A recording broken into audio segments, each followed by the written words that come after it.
সুধী দর্শক মণ্ডলী, শুভ সকাল। আমি যুক্তরাষ্ট্রের নিউ ইয়র্ক থেকে আজকে কিছু করোনা আপডেট দেব। আজকে বিষয়টি খুবই গুরুত্বপূর্ণ, তবে শুরুতেই আমি বলে নেই, আমি যে সেশনগুলোতে আসি যুক্তরাষ্ট্রের সকালের এই সময়টুকু সকাল 11টার মতো বাজে, বাংলাদেশের সময় রাত 9টা। এই সময়ের যারা আমাদের দর্শক শ্রোতা আছেন তাদের জন্য সাধারণত আমি সাবজেক্টটি রাখি যেন বাংলাদেশের মানুষগুলো এই সকালের সেশনটা বেশি ক্যাচ করে, তো টার্গেটটা সেইভাবে। আবার যুক্তরাষ্ট্রের রাতের সেশনটাকে আমি করি যুক্তরাষ্ট্রের মানুষগুলোর জন্য, বাট এটি আসলে সবার জন্যই জরুরি, আমি সেই জন্য সেইভাবে সাজাই। বেশ কিছুদিন ধরে দেখা যাচ্ছে, শোনা যাচ্ছে যে শ্বাস প্রশ্বাসে করোনা আক্রান্ত রোগী শ্বাস প্রশ্বাসের একটি বড় অংশ শ্বাস প্রশ্বাসে আক্রান্ত হয়, তারা এইটির জন্য প্রস্তুত আমরা কেউ ছিলাম না বা নাইও। তো এইটির জন্য আসলে প্রস্তুতি নেওয়া প্রয়োজন, বিশেষ করে বাংলাদেশ যুক্তরাষ্ট্রে এখন তো মোটামুটি অনেকেরই হয়ে গিয়েছে, তাদের জন্য কাজে লাগবে। কিন্তু যেহেতু বাংলাদেশে এখনো হয়নি, এইটি তাদের জন্য কাজে একটু বেশি প্রয়োজন মনে করি আমি। তো এই যে নিঃশ্বাসের জন্য যে এক্সারসাইজ বা ফুসফুসের ব্যায়াম, সেইটি নিয়ে কিছু বলবো আজ। তো ফুসফুসের নিজস্ব কোনো ব্যায়াম নেই, আমরা যখন শ্বাস নিই সেটি একটি প্রক্রিয়ার মাধ্যমে হয়, সেটি আমি বলছি। তার আগে বলে নিই, আপনারা যারা এই চ্যানেলটি দেখেন এটি ফেয়ারলি নিউ আপনাদের কাছে মনে হবে, কারণ এই আইডিটি আমার হ্যাক হয়ে গিয়েছিল। আমরা চেষ্টা করছি এই হ্যাকের পর্যায় থেকে বের হয়ে আসতে, আরো 1 সপ্তাহ সময় লাগবে। তো আমার একটি ইউটিউব চ্যানেল আছে যেটি আমি প্রায় 3 বছর ধরে রান করি। এটি শুধুমাত্র মেডিকেল লেকচারস 3 বছর ধরে আমি চালাচ্ছি। এমন কোনো রোগ নেই যেটি সাধারণ রোগ নেই যেটি আমরা এইটিতে রাখিনি। তো সেটি আপনারা চাইলে ভিজিট করতে পারেন। এটির নাম হচ্ছে ডাক্তার বাড়ি, DACTARBARI,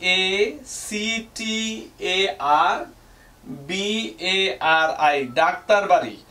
এটি আমি মন দিয়ে গত 3টি বছর এটির ভেতর আমি প্রাণ খুলে দিয়েছি যেন এইটি থেকে সাধারণ মানুষ উপকৃত হয়। প্রথমে জেনে নিই স্বাভাবিক ফুসফুস কিভাবে কাজ করে, তারপর সেটিতে যাব। একটু লম্বা হতে পারে। এইটি হচ্ছে মানব শরীর, এইটি হলো ফুসফুস। 2টি ফুসফুস থাকে, যদি কাটা হয় এটি দেখতে এমন। শ্বাস যাওয়ার পরে শ্বাসনালী দিয়ে এই যে ট্রাকিয়া দুই পাশে এইভাবে ভাগ হয়ে যায়, ফুসফুসের ভেতর এইভাবে ছড়ায়। এই যে এইটি হলো ফুসফুসের ট্রাকিয়া, সবুজটি। তো বাতাস, একদম ফ্রেশ বাতাস এখানে আসে, তারপর এই যে লাল অংশটুকু সেখানে ছোট ছোট মিলিয়নস অফ অ্যালভিওলাই থাকে, সেখানে এটি বাতাসের আদান প্রদান ঘটে। তো যা বলছিলাম, এটি কাটলে এমন দেখা যায়। তো এইটি নিজস্ব কোনো ক্ষমতা নাই যে এটি শ্বাস নিলে শ্বাস বাড়বে। এইটির জন্য কিছু সাহায্যের প্রয়োজন হয়, যেমন এটি ডায়াফ্রাম নামে একটি ফ্যাসার মতো আছে যেটি পেটের সাথে বুকের আলাদা করে। এটি একটি ফ্যাসার মতো, এটি খুবই স্ট্রং একটি মাসেল গ্রুপ। যখন আমরা শ্বাস নিচ্ছি বাতাসের ঠেলায় কিন্তু ফুসফুস বড় হয় না, বড় হয় বিভিন্ন মাসেল। এর মধ্যে এই ডায়াফ্রামটি টেনে এটিকে নিচে আসে, বাতাসটি ইজিলি আসে। তারপর ইন্টারকস্টাল মাসেলস, অর্থাৎ পাঁজরের যে মাসেলগুলো আছে, এই যে এইগুলো এটাকে টেনে লম্বা করে হাড্ডিটাকে, ধরুন এটি হচ্ছে হাড্ডি পাঁজরের, এইটিকে টেনে ইন্টারকস্টাল মাসেল বড় করছে, সো পাঁজরটি বড় হচ্ছে। আর নিচের থেকে যে ডায়াফ্রাম রয়েছে এইটিও এটিকে টেনে বড় করে, চারিদিকে এটি বড় হয়, 3 দিকে বড় হয়। যা বলছিলাম, লক্ষ কোটি অ্যালভিওলাই আছে যেটির মধ্যে অক্সিজেনটি করে। তো আবার এই ডায়াফ্রামটিকে নিচে টানাতেও পেটের কিছু মাসেল আছে, এখানে রেকটাস মাসেল বার্নার, এরাও কিছু কিছু সাহায্য করে। ইদানিং তো বলা হয় যে থাই মাসেলগুলোও যদি পাওয়ারফুল থাকে তাহলে শ্বাস নিতে সুবিধা হয়। তো অনেক সায়েন্স চেঞ্জ হচ্ছে দিনে দিনে, তো এই বেসিকটি জানা থাকলে আপনারা বুঝতে পারবেন যে কিভাবে কি হবে। তো ফুসফুস তো ফুসফুস এবং করোনায় কেন এতটা ইম্পর্টেন্ট এটা একটি জানা দরকার। করোনা ভাইরাস এই যে গলা, নাক বা গলা থেকে যে এটি এখানে কিছুদিন 3-4 দিন বসে থাকে, তারপর এটি আস্তে করে ফুসফুসে আসে, ফুসফুসে প্রদাহ তৈরি করে। প্রদাহ কিভাবে তৈরি করে? কারো কারো ক্ষেত্রে হালকা প্রদাহ, কারো কারো ক্ষেত্রে নিউমোনিয়া একদম পুরো ফুসফুসটি দুই পাশে একদম শেষ করে দেয়। হ্যাঁ, কারো কারো ক্ষেত্রে দেখা যায় যে এআরডিএস হয়, এআরডিএস অর্থাৎ একেবারে ম্যাসিভ সাইটোকাইন দিয়ে এটি নষ্ট করে দেয় পুরো ফুসফুসকে। কারো কারো ক্ষেত্রে দেখা যায় যে রক্ত জমাট বাঁধে এটির ভেতরে। তো এটি বিভিন্ন রকমের ক্ষতি এটি করতে পারে। তো যদি ফুসফুসটি ব্যায়াম ঠিক মতো করতে পারেন আর কিছুটা প্রোটেকশন অ্যাডেড পাওয়া যায়, এই সমস্ত ব্যায়ামগুলো যে একদম শুরু হলেই আপনি করে নিলেন তা নয়। এই মাসেলগুলোর পাওয়ার বাড়াতে হলে একটু আগে থেকে প্রস্তুতি নিয়ে করাই ভালো। তার মানে এই নয় যে আপনি করবেন না, করা প্রয়োজন, আমি বিশ্বাস করি। আসুন একটু জেনে নিই ঘটনাটা কি। কিন্তু এইরকম কোনো একটি ঔষধ নেই যেটি দিয়ে খেলে আপনি ভালো হয়ে যাবেন, আপনার ফুসফুসটি ভালো হবে। করোনায় আক্রান্ত রোগীর এই মুহূর্ত পর্যন্ত কোনো সেই রকম ওষুধ নেই যে ফুসফুসের পাওয়ার বাড়বে। তো যাই বলছিলাম যে কিছু সাধারণ জিনিস করতে হবে এবং কিছু স্পেসিফিক এক্সারসাইজ করতে হবে। সাধারণ জিনিস কি? পুষ্টিসম্মত খাবার খেতে হবে, সুষম খাদ্য খেতে হবে। হ্যাঁ, মাছ, মাংস, ডিম এই টাইপের জিনিসগুলো খেতে হবে। প্রচুর পানি খেতে হবে, সেটি প্রায় 1.5 থেকে 2 গুণ পানি সারাদিনে। মানুষের যে প্রয়োজন 6 গ্লাস, সেখানে 10, 11, 12 গ্লাস পর্যন্ত খেতে হয়। যারা ধূমপান করছেন ছেড়ে দিন ধূমপান।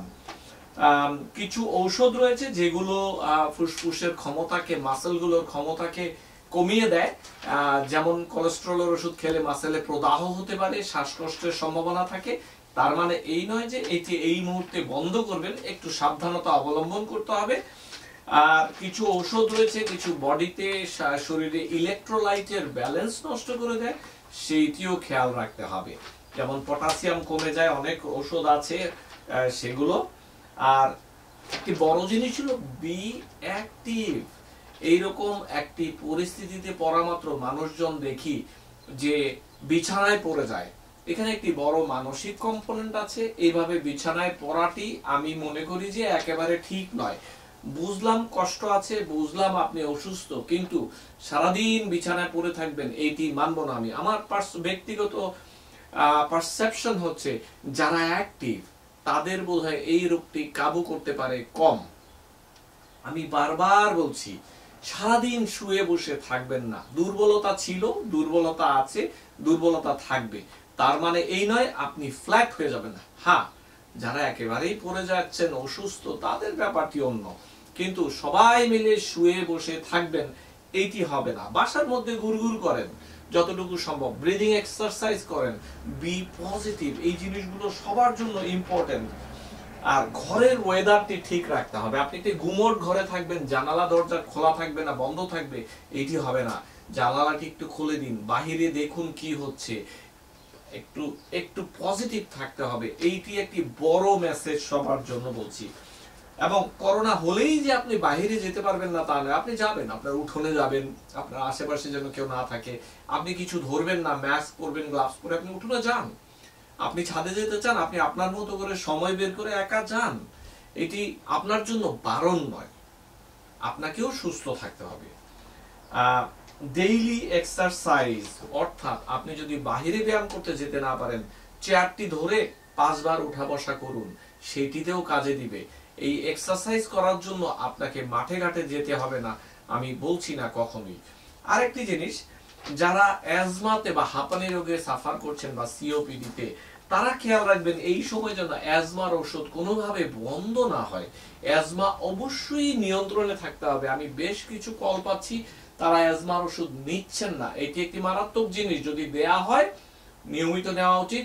ফুসফুসের ভিতরে ছোট ছোট ছোট ছোট মাসেল আছে, তাদের ভিতরে প্রদাহ হয় এই অ্যাজমার কারণে। তো সেই ওষুধ যদি ঠিক মতো না নেন তাহলে কিন্তু বিপদ ডেকে আনবেন আপনারা নিজেদের জন্য। বাড়িতে একটি হিউমিডিফায়ার রাখুন।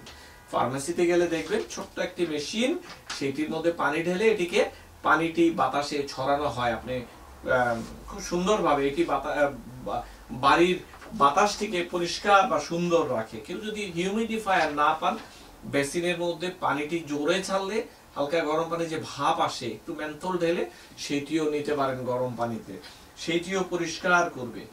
আর ফুসফুস কম্প্রোমাইজ হচ্ছে কিনা, আপনি অলরেডি করোনা হয়েছে এবং আপনি কিভাবে বুঝবেন যে ফুসফুসের অবস্থা ভালো কিনা? এক, শ্বাসকষ্ট হচ্ছে কিনা, দুই, কাশি মারাত্মকভাবে বেড়ে যাচ্ছে কিনা, তিন, অক্সিজেন যদি চেক করেন দেখেন যে 90% নিচে, তাহলে বুঝতে হবে যে আপনার ফুসফুস সুস্থ নয়। অক্সিজেনের ব্যাপারটি খুব ইম্পর্টেন্ট আমি মনে করি। অক্সিজেন চেক করতে পারেন। আবার অনেকে বলেন যে কিভাবে চেক করব, মেশিন তো নেই। এটি সত্য, স্মার্টফোনের মধ্যে কিন্তু অ্যাপ আছে, পালস অক্সিমিটার নামে অ্যাপ আছে। এইটি স্বাভাবিকভাবে একজন যুবক বা যুবতী তার শ্বাস রেট 15 প্রতি মিনিটে, 15 থেকে 16, তাহলে কিভাবে হবে?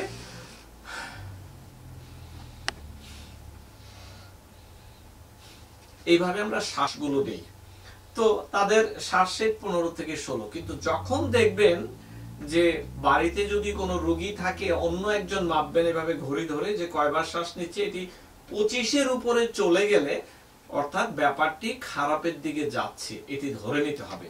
তখন আপনি অবশ্যই ডাক্তারের শরণাপন্ন হতে হবে, এটিও ইম্পর্টেন্ট।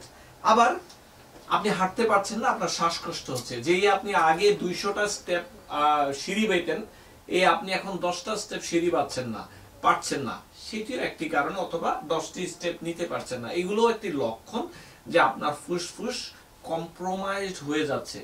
তাই বলে কি ভয় পাইতে হবে? না, এটির সাথে একটি যোগাযোগ আছে ফুসফুসের। যা বলছিলাম, কিছু এক্সারসাইজ আসুন দেখি। এই যে মাসেল গুলোর কথা বললাম, ইন্টারকস্টাল মাসেল, ডায়াফ্রাম মাসেল, পেটের মাসেল, থাই মাসেল, এগুলোর কিছু এক্সারসাইজ আমি আপনাদেরকে আজ দেখাবো, যেন আপনাদের একটু সুবিধা হয় এই পাওয়ার গুলো বাড়ানোর জন্য। তার মানে কি এই যে আমরা সারাদিন শুধু এই ব্যায়াম করব? না, কিছু মানুষ আছে, কিছু মানে দিনে সকালে 5 মিনিট, রাতে 5 মিনিট দিতে পারেন যে আপনারা এখন ফুসফুসের ব্যায়াম করবেন, সেটিতে কোনো অসুবিধা নেই। আবার যারা অসুস্থ হয়ে গিয়েছেন তারাও চেষ্টা করবেন যতটুকু পারার ততটুকু। কিন্তু বটম লাইন হচ্ছে প্রচুর পানি খেতে হবে, প্রচুর পানি খেতে হবে, ধূমপান বন্ধ করতে হবে। আমি জানি ধূমপায়ীরা হয়তো বলছেন বেটা তুমি খারাপ, কিন্তু কিছু করার নেই। আসুন কিছু কিছু কিছু ব্যায়াম নিয়ে কথা বলি। প্রথম কথা হচ্ছে ফ্ল্যাট শোয়া যাবে না, অর্থাৎ বিছানা তো এমন আপনারা চাইলেই এইভাবে ফ্ল্যাট শুইতে পারবেন না। এটিকে আমি বলি প্রপড আপ পজিশন, অর্থাৎ মাথার দিকটি একটু উঁচু হবে, এইটাই স্বাভাবিক, যতটুকু উঁচু করা যায়। হ্যাঁ, এইভাবে প্রপড আপ পজিশন। অনেক সময় আমরা বলি যদি সারাদিন খারাপ লাগে এরকম সিচুয়েশন করুন, অথবা একটা টেবিল চেয়ারে গিয়ে বসুন, প্রপড আপ পজিশনে বসলে এটা তো বেস্ট এই মুহূর্তে। তো প্রপড আপ পজিশন অর্থাৎ এভাবে একটু বাঁকা করে শুবেন, তাহলে ন্যাচারালি ফুসফুসটি একটু নিচের দিকে থাকবে, একটু স্পেস পাবে, এটিকে বলা হয় প্রপড আপ। যদি না পারেন মাথার নিচে 3টি বালিশ দিন, বালিশ দিয়ে আপনি প্রপড আপ পজিশনটি করুন, সেটি এক। যদি তাও না পারেন আপনি সোজা রেখে একটু বাঁ দিকটায় একটু করুন, সেইটিতেও আপনার জন্য ভালো হবে যতটুকু সম্ভব হয়। এটি মাথায় রাখতে হবে, সারাদিন একই পজিশনে পিছনে শুয়ে থাকবেন এইটি হবে না। তারপর যেটি করতে পারেন, বসে লম্বা লম্বা শ্বাস নিয়ে হোল্ড করুন,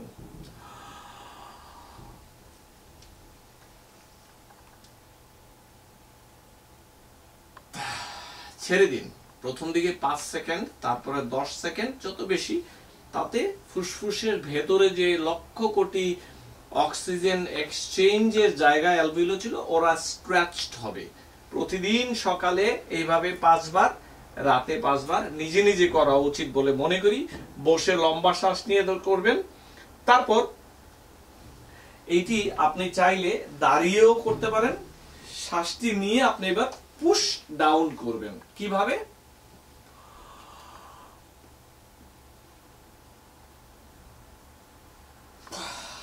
ছেড়ে দিন 5 সেকেন্ড পরে। অর্থাৎ শ্বাস আগেটি শ্বাস নিয়ে ধরতেন, ছেড়ে দিতেন, এবার দাঁড়ানোর পরে আপনি ম্যাক্সিমাম এফোর্ট দিলেন, শ্বাস নিয়ে পুশ ডাউন করলেন, খুলে গেল। এটি ইম্পর্টেন্ট, এটি ইম্পর্টেন্ট। সকালে 5 বার, রাতে 5 বার। এরপর যদি সম্ভব হয় জোরে জোরে শ্বাস নিন।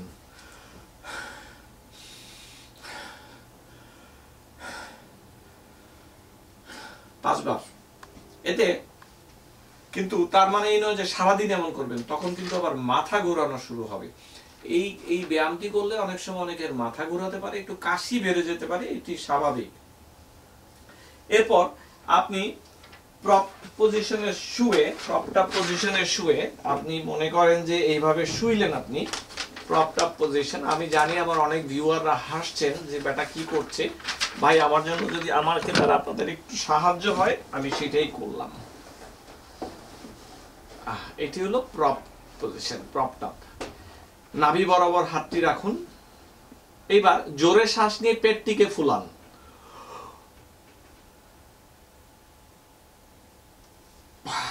ছেড়ে দিন, হাতটি কেঁধে চাপ দিন, জোরে শ্বাস দিয়ে,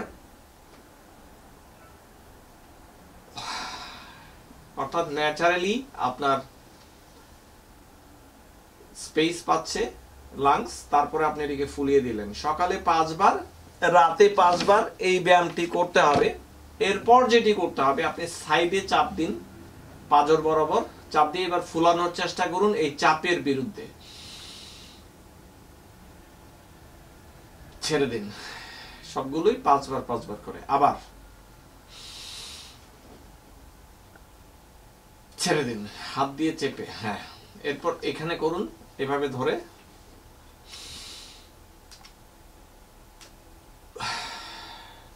যেটি হচ্ছে মাসেল গুলোকে আপনার এক্সারসাইজ করাতে হবে।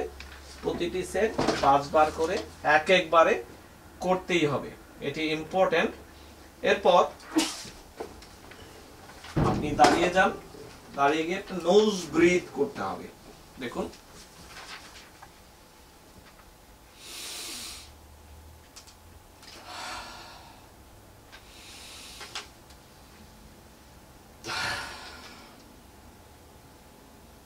এইটি করার সময়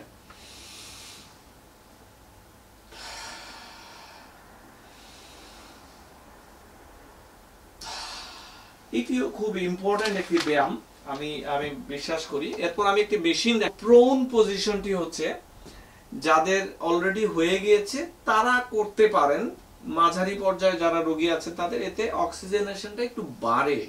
ARDS যদি ডেভেলপ করে তখন এটি করানো হয়, এটি তখন তো সেইটি আমি বলছি। এটি হচ্ছে শুবেন, পেট নিচে দিয়ে মাথাটা এইভাবে দিয়ে,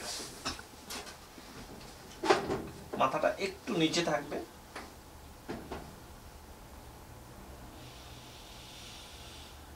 জোরে শ্বাস নিয়ে শ্বাসটি ধরুন।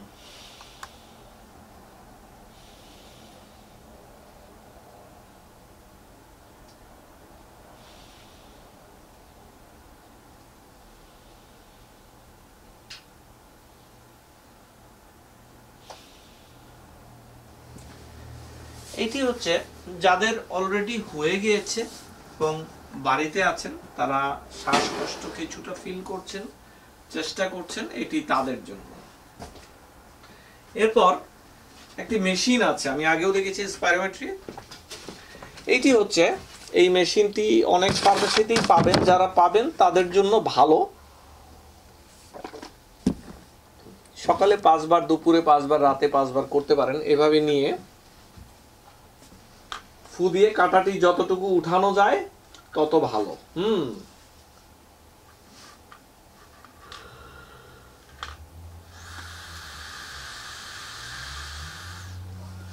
এটি ম্যাক্সিমাম এইটিকে উঠিয়ে আপনি যতটুকু পারেন চাপ দিয়ে ধরে রাখতে হবে ফু দিয়ে, যেন আপনার ফুসফুসগুলোর উপরে এটি একটি প্রভাব ফেলে, এটি প্রেসার ক্রিয়েট করে, রেজিস্ট্যান্স।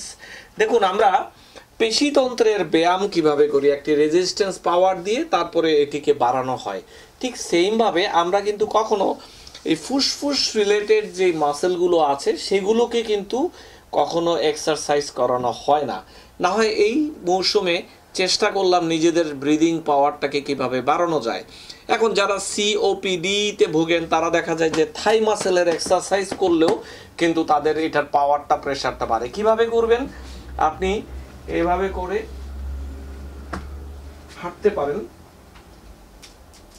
10 কদম যাবেন, 10 কদম ফিরবেন, তাতে এই মাসেলগুলোর পাওয়ারও বাড়বে, এতে অক্সিজেন সাপ্লাই বাড়বে এবং ধরে নেওয়া হয় যে এগুলোর কারণে এইগুলোর পাওয়ারটা বাড়ছে। যাই হোক, একটু বেশ লম্বা সময় মনে হয় আপনাদের সাথে কথা বলে ফেললাম আজ। অনেক কিছুই কাভার করলাম, ভেরি ইন্টারেস্টিং সাবজেক্ট। আমার ধারণা এটি আপনাদের কাজে দেবে। আমরা এই ব্যাপারটি নিয়ে যেন প্যারানয়েড বা সন্দেহজনকভাবে না হই যে আমরা সবাই মিলে জাতি এই এক্সারসাইজটি এখন থেকে শুরু করে দিব। হ্যাঁ, সময় পেলে করবেন, এটি ভালো। আর যারা করোনার লক্ষণ দেখা যাচ্ছে তারা অবশ্যই করা উচিত, প্রথম থেকেই করা উচিত বলে আমি মনে করি। প্রচুর পানি খাবেন, ধূমপান বন্ধ করুন, ধূমপান বন্ধ করুন, ধূমপান বন্ধ করুন। তো আশা করছি ভালো লেগেছে। ভালো লাগলে শেয়ার করুন, খুব জরুরি ব্যাপার এটি। আপনাদের ভালোবাসা আমাকে আরো সামনে যেতে সাহায্য করছে। আমি পরিষ্কারভাবে বলতে চাই, আমি এই সময়ের কোনো বীর নই, আমি আপনাদের মতোই মানুষ। আল্লাহ তাআলা আমাকে সেই আমার ভেতরে সেই শক্তিটুকু দিয়েছেন যেন বিপদে আমি মাঠ ছেড়ে না যাই। আমি এই ব্যাপারে প্রস্তুত এবং গত 4টি সপ্তাহ ধরে আমি আমার মতো করে চেষ্টা করে যাচ্ছি। আশা করছি সামনেও থাকব। তো যে যেখানে থাকুন, সুস্থ থাকুন, ভালো থাকুন, পজিটিভ থাকুন। পজিটিভ হলেই আমরা এই যুদ্ধ থেকে বেঁচে আসতে পারবো। 1971-এ যেখানে আমরা কিছুই জানতাম না আমাদের লক্ষ্য কি হবে, আমরা 7 কোটি মানুষ আমরা ঝাঁপিয়ে পড়ে একটি দেশকে ছিনিয়ে এনেছি 9 মাসে। আর এখন 16 কোটি মানুষ, সাথে যোগ্য নেতৃত্ব আছে। আমাদেরকে পারতেই হবে। বিধাতার উপর ভরসা রাখুন। যুক্তরাষ্ট্রের নিউ ইয়র্ক থেকে বলছি, আমি ডক্টর ফেরদৌস খন্দকার।